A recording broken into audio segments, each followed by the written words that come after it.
What's the draw of running 100 miles, a friend asks. Like, in a sentence, what's the draw? She's right to aim for the short answer. People have things to do. It's so beautiful out there in the middle of the night, I say, even when it's really hurting.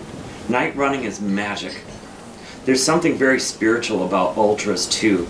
I sometimes have this little feeling near the end that I don't want it to end, although I'm happy it's ending.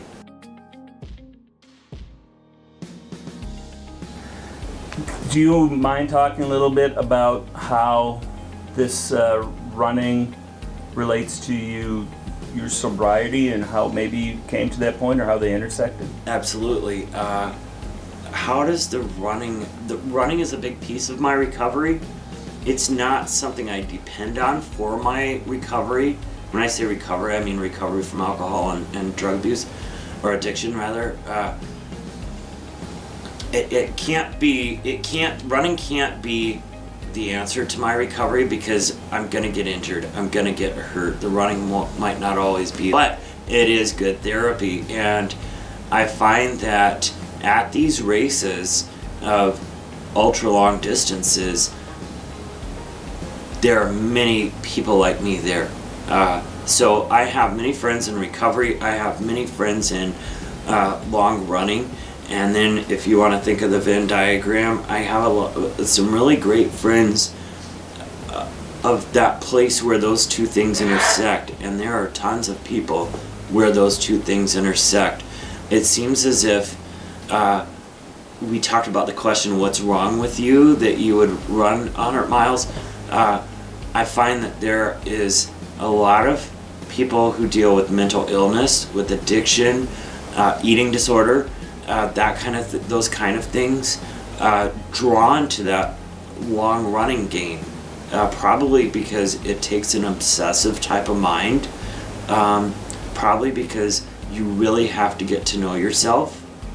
So if you're running 100 miles, I imagine there's a lot of misery involved with some of that. There is. It's a different kind of misery.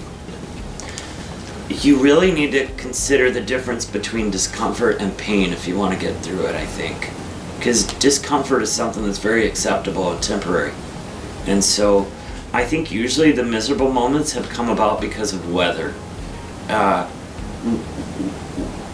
When I had been running at the Zumbro 100 for about 24 hours and it was maybe 35 degrees and this horrible wind, rain onslaught came out of the sky with hail and lightning and I ended up dropping from that race. What do they call it when you have you can't stop shaking? Hypothermia? Hypothermia, thank you, is the word.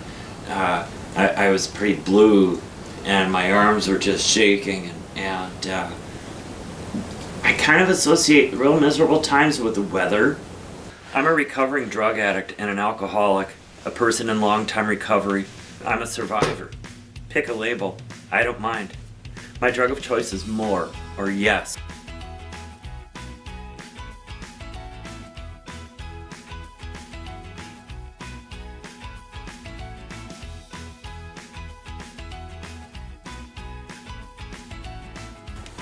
Sometimes these are a little bit hard to get on, so they're kind of difficult to switch mid-race, you know. But they do, and usually sometimes it's a good idea to switch mid-race if they're really wet. What about the toe socks can really reduce the amount of blister, probably because my toes aren't rubbing against each other. Yeah. So I'm putting gaiters on, and gaiters are just one more thing to keep stuff out of my shoes. You really want to protect those feet. And granted, I'm going to go through streams, creeks, and water's going to get in there and so on. But I need this to be as protected as I can. And so one more layer. A little Velcro here.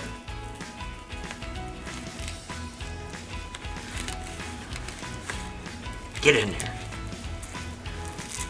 Just something to keep the trash out right there. And now I'm ready to run.